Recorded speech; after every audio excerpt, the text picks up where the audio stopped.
नमस्कार।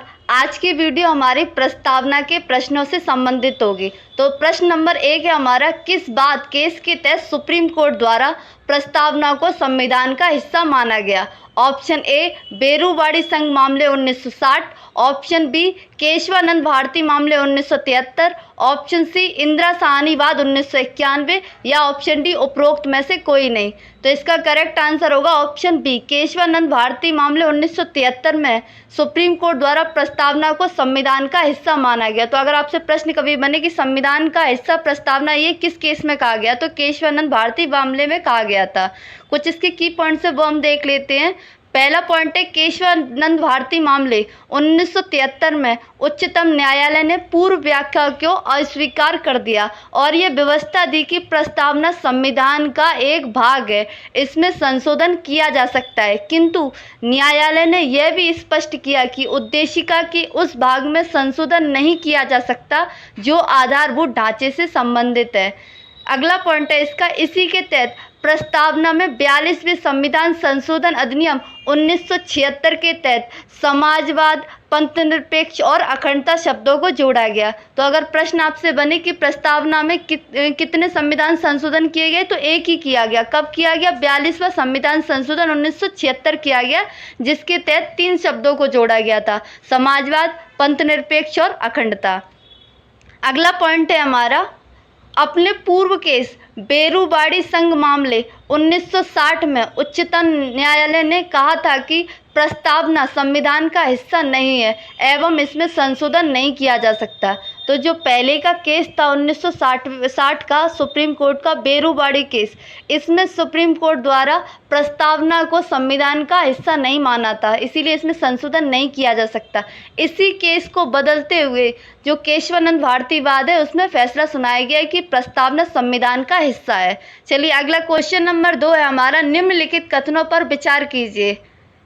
एक है, केशवानंद भारती बनाम केरल राज्य 1973 मामले में प्रस्तावना को संशोधनीय माना गया।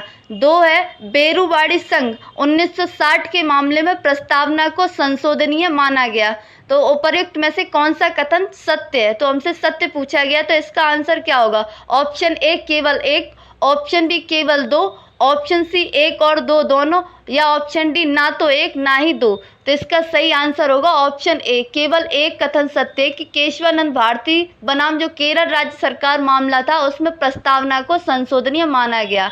ऑप्शन 2 गलत क्यों है? क्योंकि बेरूवाड़ी जो संघ मामला था उसमें प्रस्तावना को संविधान का हिस्सा नहीं माना गया था, इसलिए उसमें संशोधन नहीं किया जा सकता, किंतु इसमें क्या बोला है कि संशोधनीय माना गया, इसलिए ये गलत हो जाता है। तो इसका आंसर होगा ऑप्शन ए, केवल एक सही है। कुछ नोट है इसमें वो हम देख लेते हैं। तो नोट है, LIC ऑफ इंडिया मामले 1995 में उच्चतम न्यायालय पुनः दोबारा उच्चतम न्यायालय ने व्यवस्था दी कि प्रस्तावना संविधान का आंतरिक हिस्सा है एवं प्रस्तावना में निहित मूल विशेषताओं को अनुच्छेद 368 के तहत संशोधित किया जा सकता है। तो जो 368 अनुच्छेद है ये अनुच्छेद संविधान संशोधन से संबंधित है।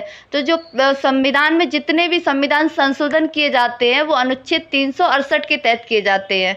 चलिए प्रश्न नंबर 3 है हमारा, संविधान की प्रस्तावना दीर्घकालिक सपनों का विचार है, निम्न में से यह कथन किसके द्वारा कहा गया? Option A Jawaharlal Nehru, option B BR Ambedkar, option C KM Munshi या option D sir Alladi Krishnaswami Ayyar. तो इसका सही आंसर होगा option D, sir Alladi Krishnaswami Ayyar द्वारा संविधान की प्रस्तावना को दीर्घकालिक सपनों का विचार कहा गया।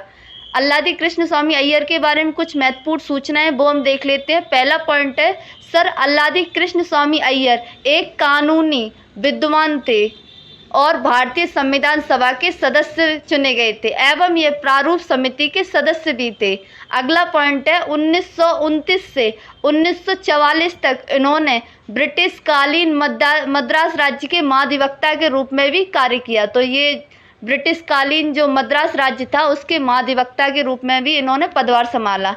क्वेश्चन नंबर 4 है हमारा, भारतीय संविधान की प्रस्तावना को हमारे संप्रभु प्रजातांत्रिक गणतंत्र की जन्म कुंडली किसने कहा? Option A Jawaharlal Nehru, option B Vallabhbhai Patel, option C BR Ambedkar या ऑप्शन डी KM मुंशी। तो इसका सही आंसर होगा ऑप्शन डी KM मुंशी द्वारा भारतीय संविधान की प्रस्तावना को हमारे संप्रभु प्रजातांत्रिक गणतंत्र की जन्म कुंडली कहा गया। कुछ इसके की पॉइंट्स है वो हम देख लेते हैं। पहला पॉइंट है कन्हैया लाल मणिकलाल मुंशी, जो कि KM मुंशी का फुल फॉर्म है। भारत के स्वतंत्रता संग्राम सेनानी, राजनेता, गुजराती और हिंदी के प्रख्यात साहित्यकार एवं शिक्षाविद थे। दूसरा पॉइंट है इन्होंने 1938 में भारतीय विद्या भवन की स्थापना की। तो अगर प्रश्न आपसे पूछा जाए कि भारतीय विद्या भवन की स्थापना किसके द्वारा की गई, तो KM मुंशी द्वारा की गई थी। कब? 1938 में। अगला पॉइंट है हमारा, KM मुंशी संविधान सभा के सदस्य चुने गए थे तथा ये प्रारूप समिति के सदस्य भी नियुक्त किए गए। साथ ही इन्हें कार्य संचालन समिति का अध्यक्ष भी चुना गया। तो अगर आपसे प्रश्न पूछा जाए कि संविधान सभा की कार्य संचालन समिति का अध्यक्ष कौन था, तो KM मुंशी थे। लास्ट पॉइंट है हमारा, KM मुंशी ने 1952 से लेकर 1957 तक उत्तर प्रदेश के राज्यपाल के रूप में पदभार संभाला। तो KM मुंशी उत्तर प्रदेश के दूसरे राज्यपाल थे जिनका कार्यकाल 1952 से लेके 1957 तक था। वहीं बात करें उत्तर प्रदेश के पहले राज्यपाल की, तो वो सरोजनी नायडू थी। Thank you.